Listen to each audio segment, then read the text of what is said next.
If I started from scratch again, the first thing I would destroy is the need to be believed.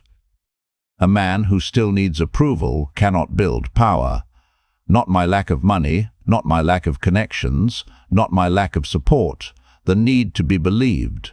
Because the moment you need your family to understand you, your friends to respect you, or society to finally recognize your potential, you are no longer building from zero, you are building from dependency. And dependency is the quiet death of ambition. Most men say they want success, but what they really want first is permission. Permission to begin, permission to change, permission to outgrow the people who doubted them, permission to become someone their old environment can no longer control. That is the trap. Because while you are waiting to be believed, stronger men are building proof. Psychologist Albert Bandura's work on self-efficacy exposes the mechanism. Real belief is not created by affirmations, praise, or motivational slogans. It is created through mastery experience. Repeated evidence that you can act, suffer, adapt, and survive. That means belief is not something you wait for. Belief is something you manufacture. You do not become confident because people clap for you. You become confident because you have seen yourself execute under pressure. You have seen yourself fail and return. You have seen yourself rejected and still move. You have seen yourself ignored and still produce. So, if I started from scratch again, I would not ask, who believes in me? I would ask, what evidence have I created? Look at Oprah Winfrey. She was born in Mississippi and rose from a difficult childhood into one of the most powerful media figures in the world. But the real lesson is not fame. Fame is not the mechanism. Ownership was the mechanism. She mastered communication. She built audience trust. Then she moved toward ownership through Harpo Productions, her own production company. That is the part most people miss. Talent got her attention. Trust gave her influence. Ownership gave her leverage. That is the order. Skill first, proof second, trust third, ownership fourth. Most men want to skip the order. They want to be noticed before they are valuable. They want respect before evidence. They want status before structure. They want the reward before they become the type of man who can hold it. But power does not move in that order. Power is colder than your feelings. First, you become useful. Then you become trusted. Then you become undeniable. Then you become difficult to replace.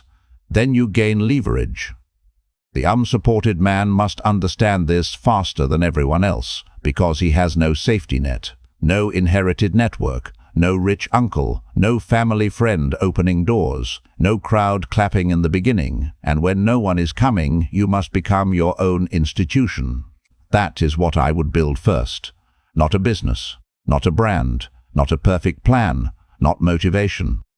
I would build a personal operating system. A system that does not depend on mood. A system that does not depend on applause. A system that turns pressure into skill, skill into proof, proof into leverage, and leverage into freedom. Because starting from scratch is not really about having nothing. It is about having no one coming. And once you understand that, something inside you has to die. The version of you that still wants to be understood. The version that explains too much. The version that gets angry when people doubt him. The version that secretly hopes someone will say, "I always knew you could do it." That man is still negotiating with weakness. And if he survives inside you, he will sabotage every future you try to build. Here is the cost of not understanding this. You will waste years trying to convince people who were never qualified to judge your future. You will explain your plans to people who are emotionally invested in your failure because your ambition reminds them of what they abandoned. You will spend money to look successful before you build the foundation to become successful. You will chase confidence before competence. You will wait for a perfect opportunity while your skills remain too weak to hold it. And worst of all, you will confuse being unsupported with being unlucky. But being unsupported is not the real danger.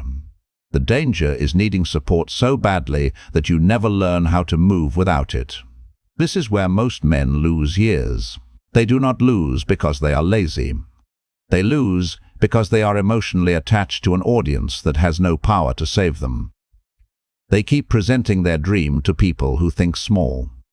They keep defending a future that has no proof yet. They keep talking because talking gives them the feeling of motion. But talking is not construction. Words are cheap because weak men use them too.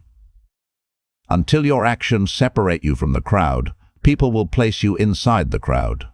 Not because they hate you, because they have no evidence to do otherwise. That is why the first thing I would build is psychological separation. I would stop treating lack of support as a tragedy. I would treat it as data. If they do not believe in me, good. Now I know I cannot depend on them. If they do not understand me, good. Now I know I must stop explaining. If they doubt me, good. Now I know my proof is not strong enough yet. This is not bitterness. Bitterness says they should have supported me. Power says, now I know what cannot carry me. The unsupported man loses when he spends his early energy defending a future he has not built yet. Do not defend the invisible. Build until it becomes visible. Most people around you are not evil. They are limited. They judge your future by your current evidence. They judge your ambition through their own fear. They judge your possibility through the size of their imagination. So stop using small minds as mirrors. Your first act of power is silence. Not passive silence, not wounded silence. Strategic silence. The kind of silence that stops leaking energy into arguments and starts converting that energy into output. There is a brutal freedom in no longer explaining yourself. You stop performing pain. You stop begging for recognition. You stop turning every doubter into a judge. You begin to understand that the world does not respect potential. It respects proof. Potential is private. Proof is public. Potential is what you feel. Proof is what the world can measure. Potential can comfort you. Proof can move doors. And if you are serious about becoming dangerous, you must stop living inside the fantasy that your intention should be enough. It is not enough. Nobody pays you because you suffered. Nobody rewards you because your childhood was hard. Nobody gives you leverage because you feel misunderstood. The market is cold. It pays for value. Society is cold. It respects results. Power is cold. It follows proof. If you are serious about this path and you are tired of watching content while staying in the same position, I have deeper, unfiltered work inside Patreon. Not comfort, not soft motivation. Systems, breakdowns, and lessons for men who want to build themselves without permission. If you keep consuming but never confronting yourself, nothing changes. Inside Patreon, the work goes deeper. The decision is yours. Now listen carefully. You are not misunderstood. You are underproven. That is not an insult. That is a path. The moment you accept this, you stop begging for recognition and start building evidence. And evidence requires oxygen. The first oxygen of freedom is not motivation. It is capital. Most men think the first money they make should improve their lifestyle. Wrong. The first money you make should improve your options. Because if you have no options, you are still owned. Owned by your job. Owned by your family pressure. Owned by emergencies. Owned by short-term fear. Owned by the need to say yes. Money is not just money. Money is distance. Distance from panic. Distance from bad decisions. Distance from people who think they can control you because you need them. This is where many ambitious men sabotage themselves. They get their first decent paycheck and immediately buy symbols. Better clothes, better phone, better restaurants, better car, better image. But nothing underneath has changed. They look upgraded, but they are still fragile. One missed paycheck ruins them. One emergency breaks them. One rejection shakes them. One opinion still controls them. That is not success. That is decoration over dependency. If I started from scratch again, I would build escape capital before status. Escape capital means money that buys time, mobility, and refusal power. The ability to say no, the ability to leave, the ability to wait, the ability to invest in a skill, the ability to survive while building something that does not pay you immediately. This is the first financial layer, not luxury, not flexing, not proving anything. A quiet reserve. A war chest of options. Every dollar has to be assigned a role. Some dollars protect you. Some dollars build you. Some dollars multiply. Some dollars are wasted. The man who cannot tell the difference will stay trapped. You do not save money because you are scared. You save money so you can stop being forced. Because a man with no reserve has no strategy. He only has reactions. He reacts to pressure. He reacts to emergencies. He reacts to insults. He reacts to opportunities too late because he has no room to move. And when a man has no room to move, every small problem becomes a master. This is why escape capital comes before status, before the clothes, before the car, before the lifestyle, before the desire to show them, especially before the desire to show them. Because if your first instinct after making money is to prove something to the people who doubted you, they still own part of your mind. You did not escape. You only upgraded the prison. Capital must serve freedom first, not ego, not revenge, not image, freedom. But capital alone is not enough. Money without value eventually runs out. A reserve can protect you, but it cannot raise your price in the world. For that, you need the thing the market cannot ignore. The next thing you build is skill with market value, not random learning, not information addiction, not the comfortable feeling of being productive because you watched another video, saved another quote, bought another course, or told yourself you are becoming disciplined. That is not skill. That is consumption, wearing the mask of progress. A skill is not something you know. A skill is something you can perform under pressure. Can you sell when the buyer is doubtful? Can you write in a way that moves attention? Can you speak with clarity when people are judging you? Can you negotiate when the other side has more power? Can you edit, code, design, fix, lead, persuade, organize, build, or solve a painful problem for someone who has money? If not, you are not yet valuable. You are only informed, and being informed without being useful is one of the most common traps of modern men. It feels intelligent, it feels serious, it feels like preparation. But preparation becomes cowardice when it never touches reality. The market does not care how much you have studied if your skill cannot create a result. The world does not reward the man who knows what should be done. It rewards the man who can do it.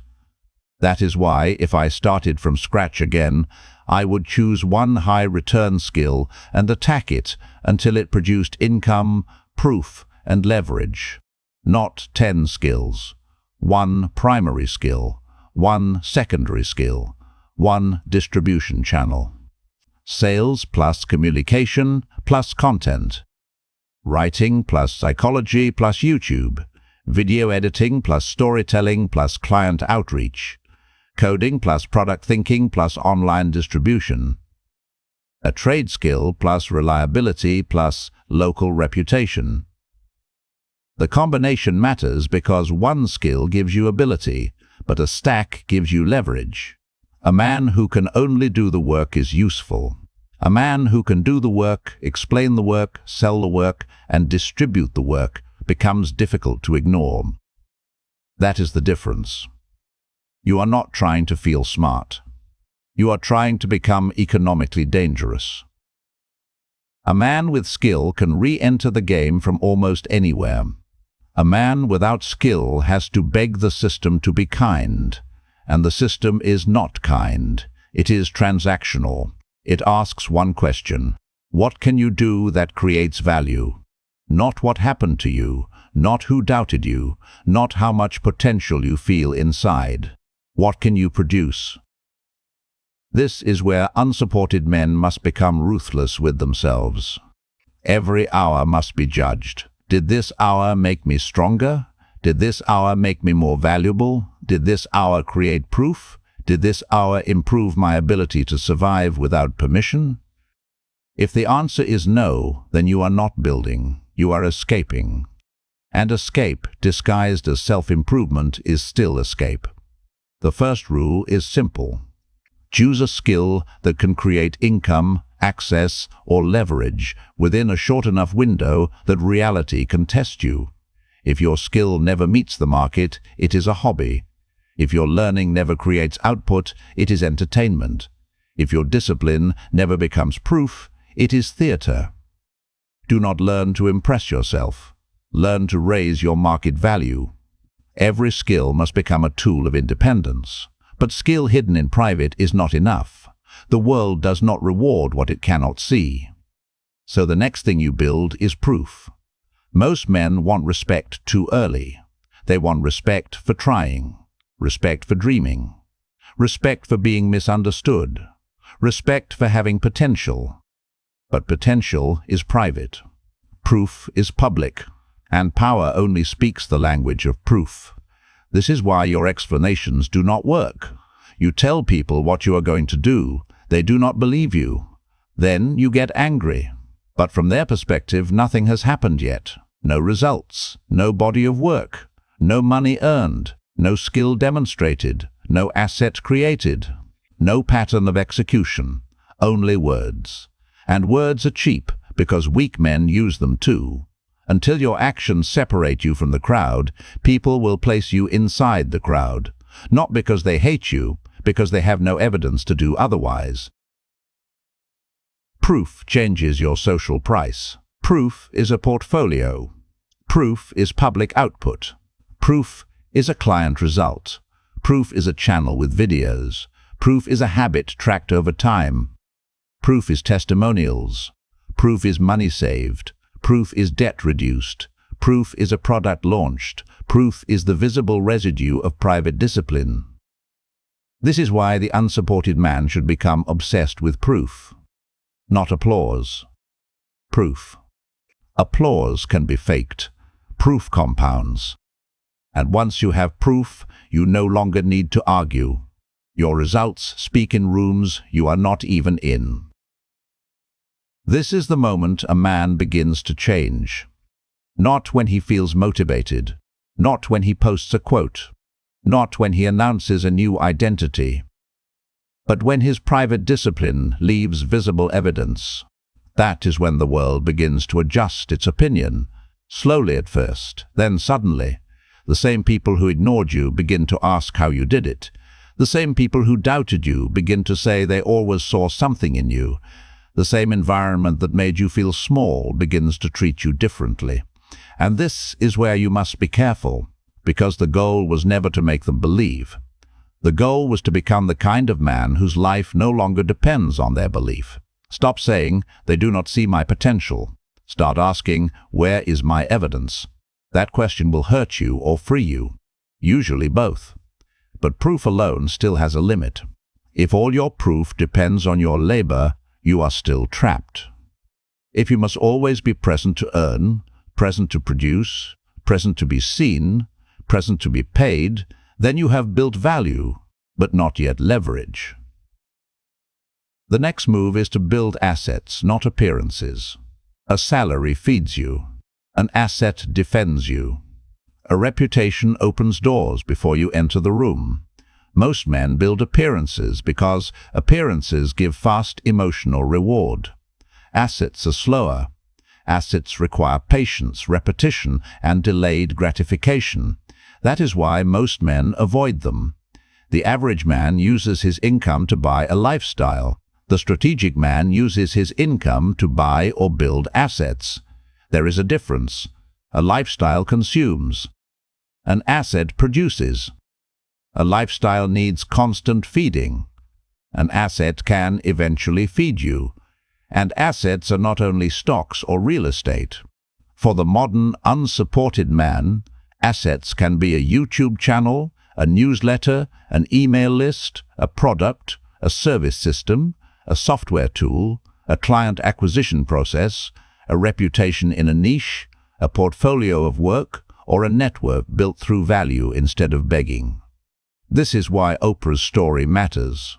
She did not remain only a personality on screen. She moved toward ownership through Harpo Productions. She turned communication skill and audience trust into something she controlled. That is the difference between being used by a platform and building leverage through ownership. Attention is powerful, but attention without ownership makes you dependent. Talent is useful, but talent without ownership can be rented by someone else. Trust is valuable, but trust without a structure becomes wasted energy. The asset is the container that captures your value. If I started from scratch again, I would build one asset as early as possible, even if it made no money at first. Because early assets look weak before they become powerful. The first videos get no views. The first posts get ignored. The first product is imperfect. The first offer gets rejected. The first client is hard to find. The first reputation is invisible. But the man who keeps building assets eventually becomes harder to control. Why? Because assets create optionality. A skill can earn, but an asset can compound. A job can pay you, but an asset can pay you while building status, trust, and future opportunity. This is the hidden mechanism most men never see. They are not poor only because they lack money. They are poor because they own nothing that grows without constant permission from someone else. Do not ask, how do I look more successful? Ask, what am I building that can grow without me begging? That question separates consumers from builders. If you are serious about becoming the kind of man who builds assets instead of appearances, and you are tired of watching powerful ideas without applying them, join the Patreon.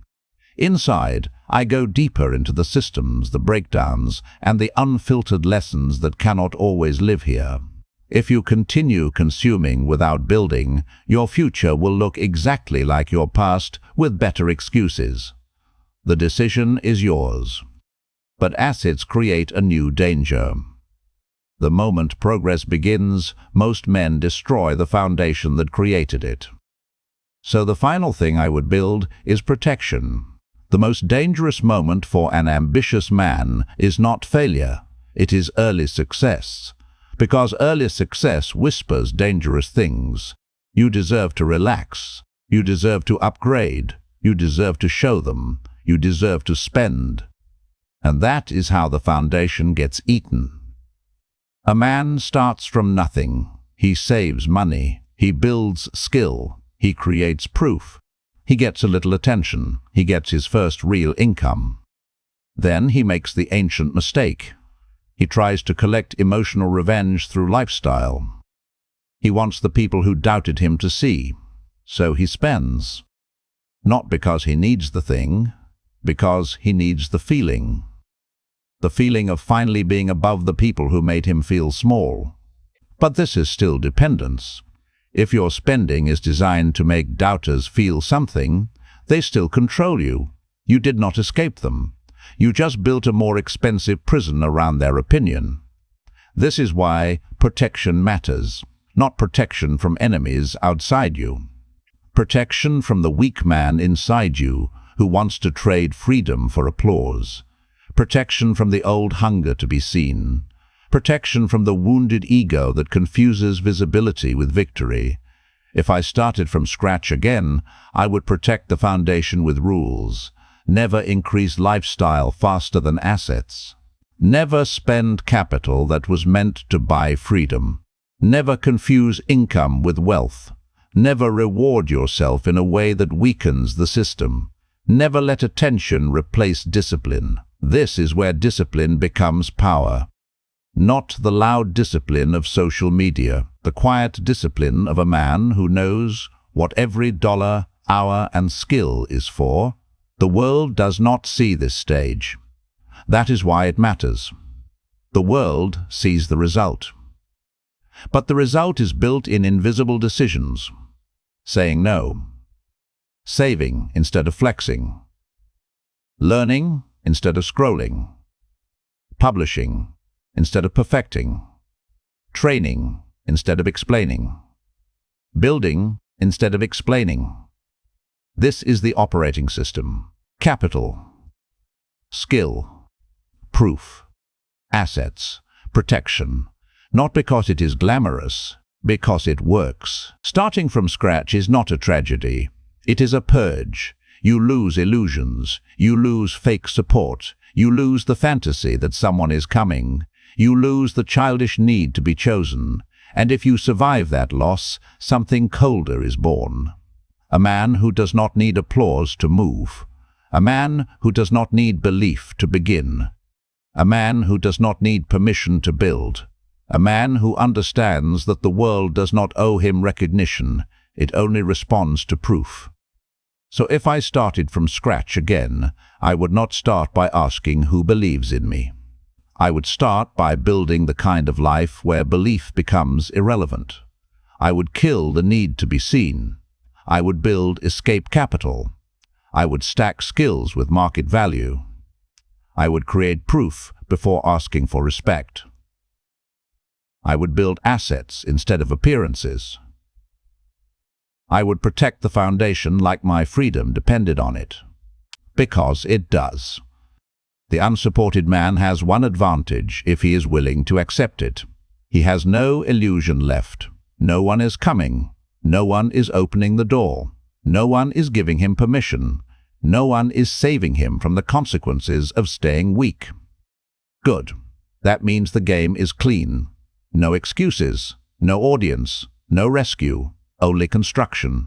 No rescue, only construction. Subscribe. No support, no network, no excuses. Build anyway.